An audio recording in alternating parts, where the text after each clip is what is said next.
कहा महाराज जब सखाओं के साथ खूब मौज मस्ती करते हो ना, ये शमशान से आगे जाने वाले नहीं हैं। और कहा कोरोना हो जाए तो वहां भी नहीं जाएंगे। व्हाट्सएप पे लिख देंगे ओम शांति जय राम जी। नहीं होता था कि नहीं होता था? कहाँ बाप जल रहा, कहाँ बेटा खड़ा है। और महाराज कोई रिश्तेदार नहीं, कोई नातेदार नहीं, कोई किसी को ले जाने वाला साथ नहीं था। नहीं, जो पैसा था महाराज वो सब रखा रह गया था उस समय। बोलो जय श्री कृष्ण। एक बिल्कुल सच्ची घटना बताएं आपको अशोका गार्डन की। वो टीआई साहब सुना रहे थे जब अयोध्या नगर में कथा हुई थी। वहां पे एक दोनों दंपत्ति रहते थे साथ में महाराज। चौथे मंजिल पे उसको कोरोना हो गया। और हो क्या गया महाराज, गोविंदाय नमो नमः हो गए उनके पति। वो महाराज बैग भर के वो फोन लगाया तो कहा महाराज कहीं मिल ही नहीं रही एम्बुलेंस इन प्रकार। वो महाराज बैग भर के पैसे रखे, टीआई से कह रही कि अभी नई खरीद के ले आओ, ये पैसे दे रही हूँ एम्बुलेंस। लेकिन उस समय महाराज कहाँ एम्बुलेंस मिलने वाली थी। तो कहा महाराज ये शरीर भी तुम्हारा साथ जाने वाला नहीं है। और कहा जाएगी तो चिता के आगे साथ जाए निभाने वाली नहीं है। और कहने लगे अगर कुछ साथ में जाएगा देह चितायाम परलोक मार्गे धर्मानुरोग चति जीवैसा। कहने लगे महाराज साथ कुछ में जाएगा तो धर्म है। और कहने लगे संसारियों की बात पे कभी विश्वास मत करना, कोई किसी का नहीं है। नहीं 4 दिन के हैं सब नाते और रिश्ते। 4 दिना की प्रीत जगत में 4 दिनों के नाते हैं। और पलकों के पर्दे पड़ते ही सब नाते मिट जाते हैं। कोई किसी का भाई नहीं, किसी का बंधु नहीं। जैसे ही आंखें बंद हुई राम चरैया निकली के महाराज जय राम जी की। और संत कहते हैं महाराज जिनकी चिंता में तू जलता,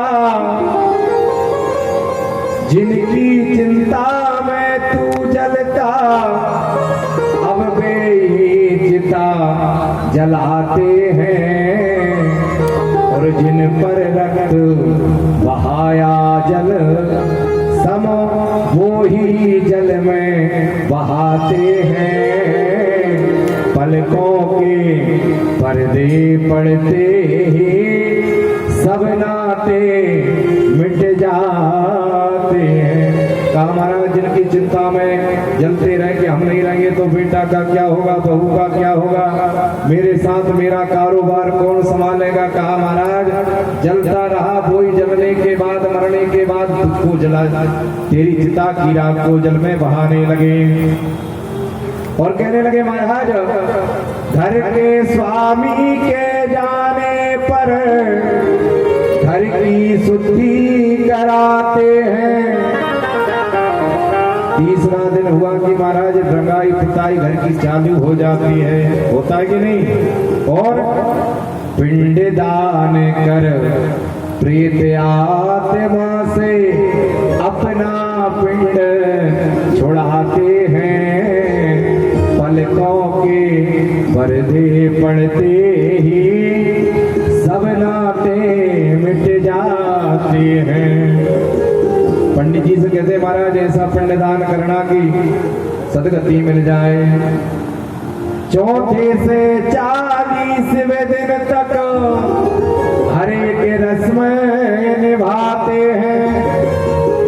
कोई चौथा करता है, कोई 40वां करता है, करते सब है। नहीं बोलो जय श्री कृष्णा। जय श्री कृष्णा। चौथे से 40वें दिन तक हर एक रस्म निभाते हैं। उठाते हैं पर्दों पलकों के पर्दे पड़ते ही सब नाते मिट जाते हैं। आदमी के साथ उसका खत्म किस्सा हो गया। और राख ठंडी हुई की चर्चा भी ठंडा हो गया। नहीं, तेरहवीं की नुक्ति खा के महाराज सब भूल जाते हैं, काय के रिश्तेदार काय का नातेदार। कहते हैं महाराज, प्रहलाद जी कहने लगे महाराज इस संसार पे विश्वास मत करना, यहाँ के नाते रिश्तों पे कभी विश्वास मत करना। ऐसी महाराज बात चल रही थी और कीर्तन कराया प्रहलाद जी ने। गुरु जी के कानों में ध्वनि जब कीर्तन की पड़ी महाराज, गुरु जी ने 5 सैनिकों को भेजाया कि इनका संकीर्तन हो रहा है, तो कहा महाराज अभी गजब हो जाएगा। 5 गए महाराज, 5 ने देखा सैनिकों ने प्रहलाद जी नच रहे हैं, उनके जो मित्र हैं वो नच रहे हैं,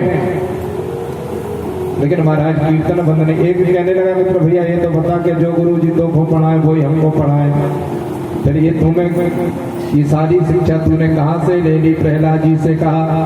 प्रहलाद जी कहने लगे देखो महाराज ये गुरुजी नहीं है, अपने गुरुजी तो नारद जी हैं। कहाँ मिल गए भैया? तूने कहा गुरु दीक्षा ले ली उनसे?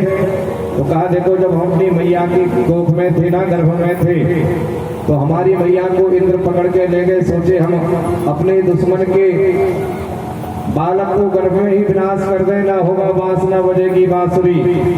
लेकिन कहा नारद जी को ये बात पता थी कि हम गर्भ में हैं, हमारी मैया को अपने आश्रम में ले गए और वहां पर सुंदर सुंदर कथाएं सुनाया करते थे। बोलो भक्त वत्सल भगवान की।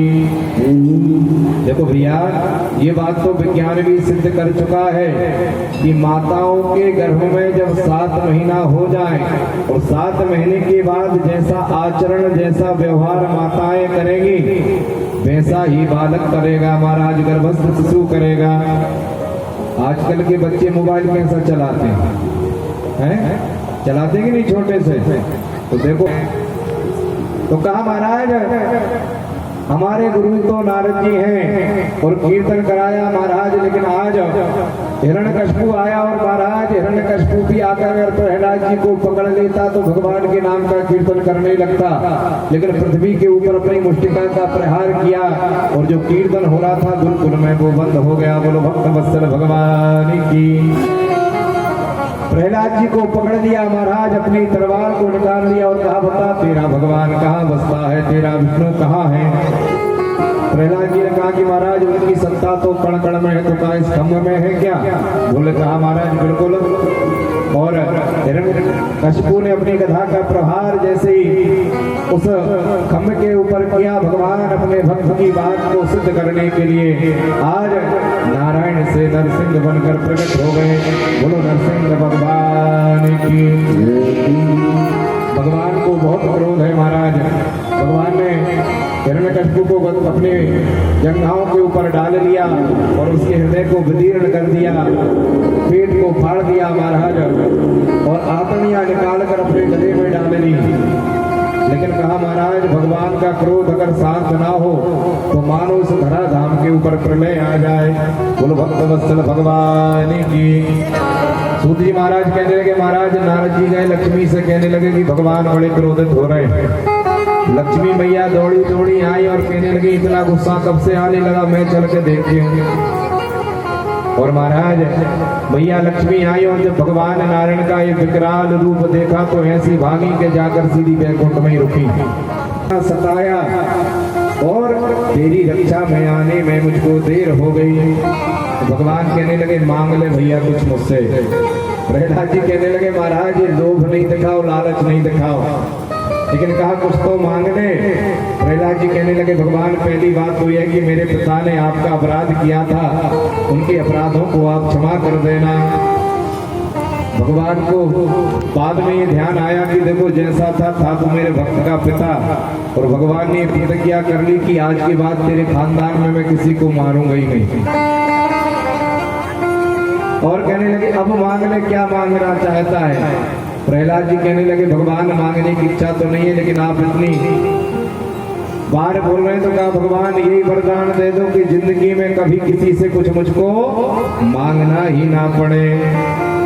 और भगवान सुखदेव कहने लगे राजन ऐसे भगवान भक्त प्रहलाद जी कहने लगे भगवान मेरी बात को मैंने अपने पिता से कह दिया कि मेरे भगवान इस खम्भ में बसते, उसको सिद्ध करने के लिए आप खम्भ को फाड़ कर उससे प्रकट हो गए।